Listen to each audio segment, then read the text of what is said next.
Good afternoon. So as we continue now, the Gemara was discussing sort of how Dovid's situation improved when he died. And because Shlomo Melech had said that he praises the dead, they have some advantage over those who are alive.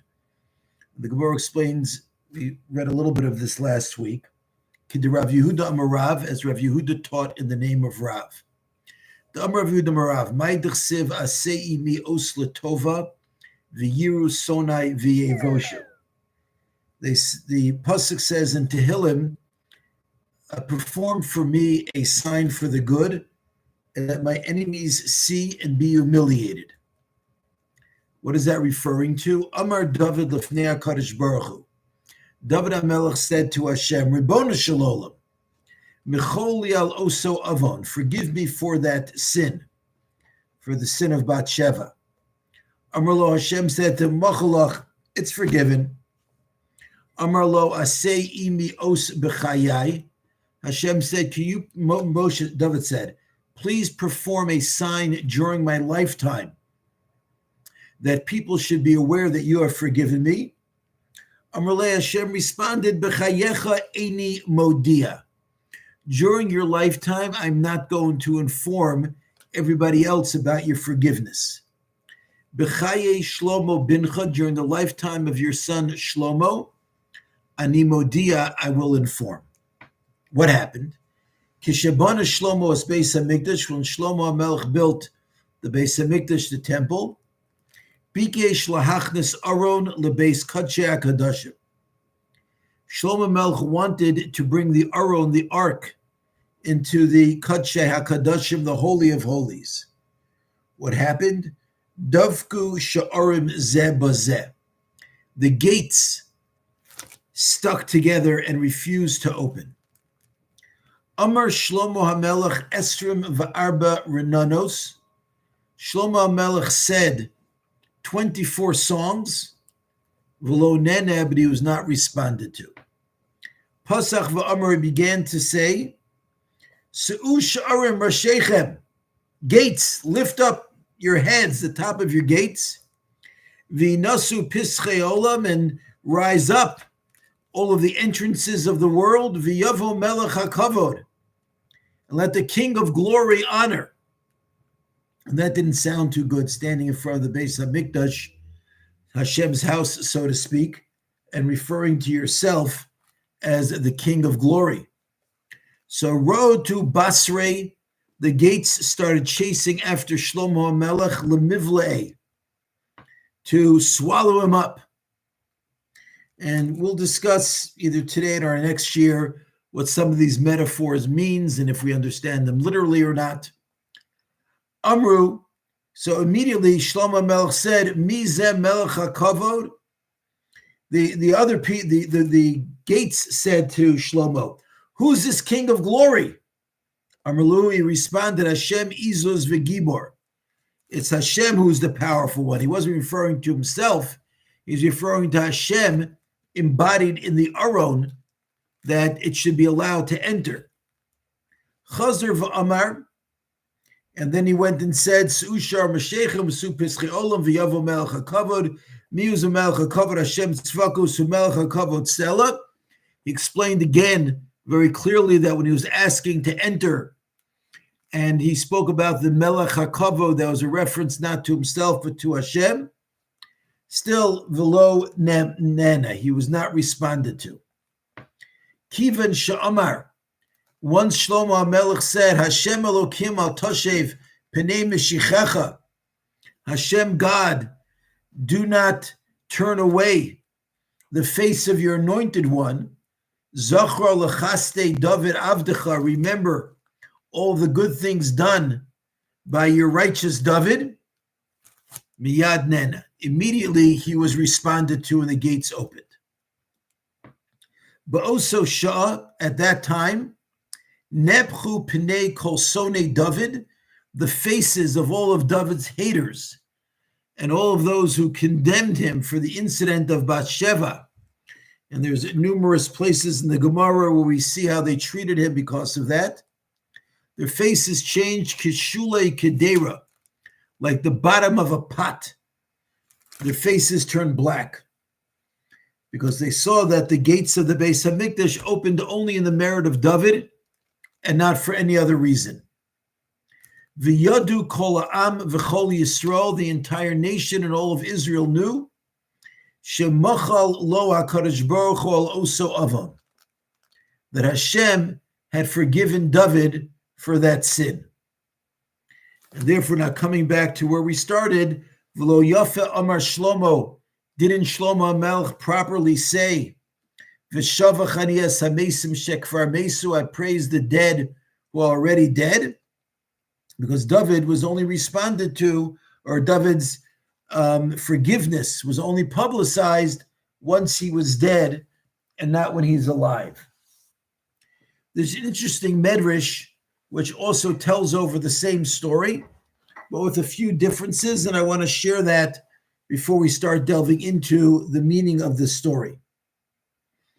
The Medrash Tanchuma says that when Shlomo HaMelech said, Su'u sha'arim reshechem, telling the gates to lift up and move out of the way, so the aron, that the ark that Shlomo had made, was 10 amos, 10 cubits in width. And when he came to the doorway to the Beis HaMikdash, the doorway was also 10 amos in width. And therefore, the aron could not enter because the aron was the exact same width as the entrance. So he was stuck outside there, and Shlomo HaMelech was very embarrassed, the Medrash says. He didn't know what to do. And he started davening before Hashem, and he went and brought the coffin of Dovid HaMelech and asked Hashem not to turn back Dovid HaMelech. And at that point in time, Dovid HaMelech came alive again. And Shlomo HaMelech said, please do in the merit of this person. And as soon as Shlomo finished, a fire came down from heaven and consumed all of the korbanos, all of the sacrifices that had been brought on that day.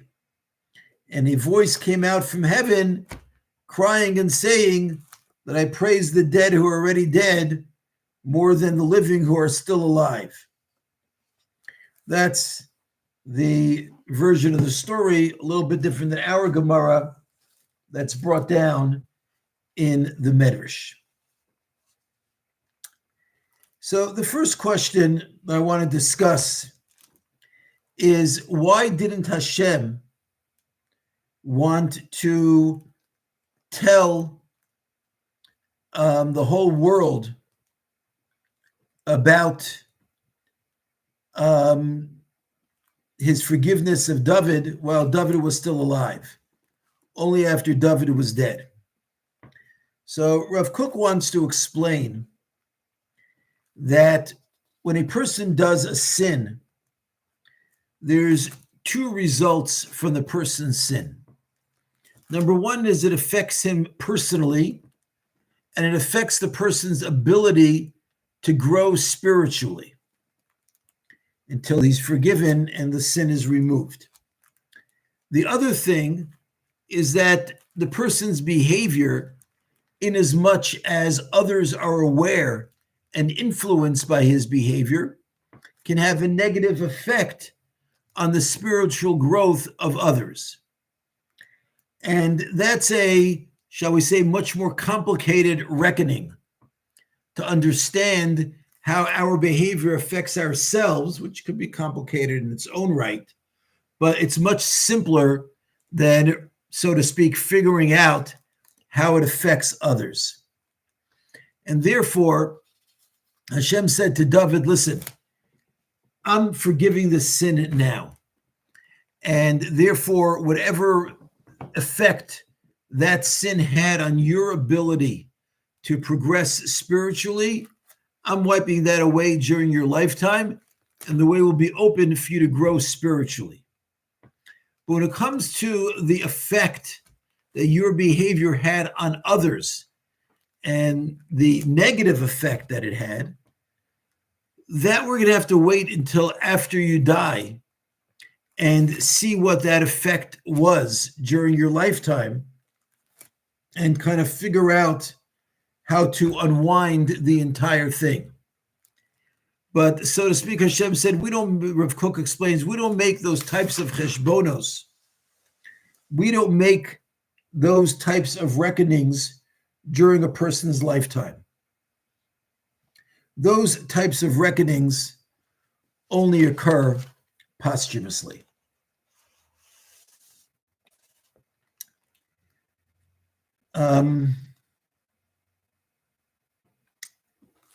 One of the reasons brought down as to why Hashem chose the building of the Beis HaMikdash as the appropriate time to inform the rest of the world that he'd forgiven Dovid is because, as you may recall, Dovid HaMelech had wanted to build the Beis HaMikdash.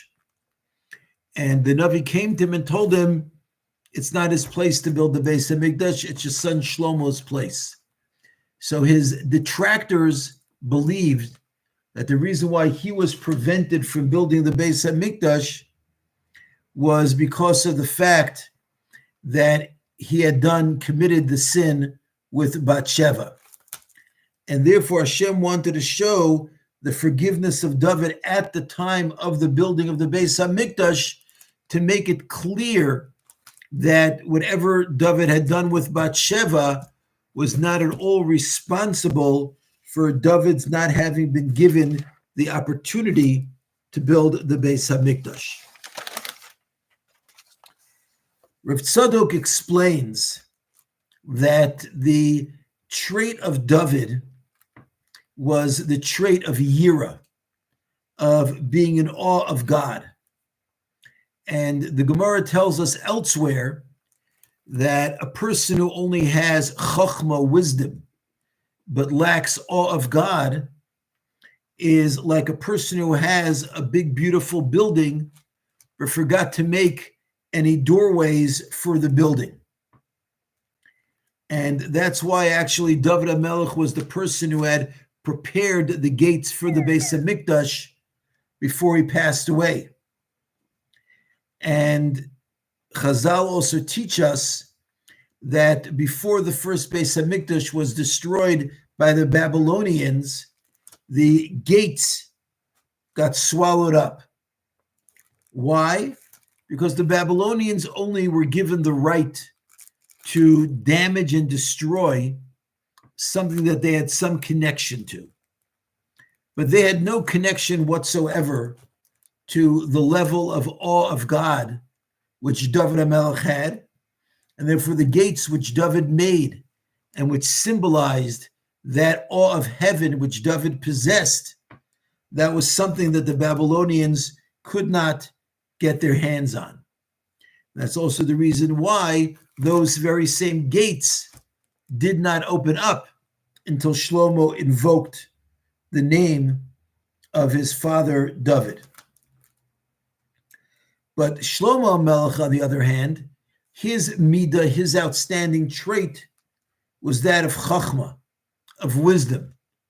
And we know the Gemara tells us that if somebody says to you, chachma v'goyim, that amongst the nations of the world there's wisdom, you should believe them. Because wisdom is not something which is only found in the Torah.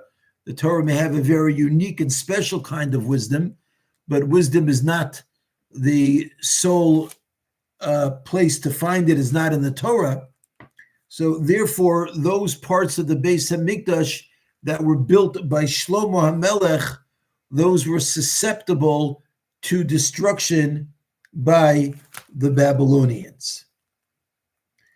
The Maral points out that further to discuss why the gates opened up only for Dovid is because of the fact that Dovid HaMelech had really devoted much of his life to the building of the Beis HaMikdash. And even when he was told that it was not actually be him to build it, but the actual building was going to be done by his son, So we know that he bought the land where the Beis Hamikdash ultimately would be built, as well as he dug the foundations for the Beis Hamikdash, and he also expended a lot of money buying up all of the raw materials for the Beis Hamikdash.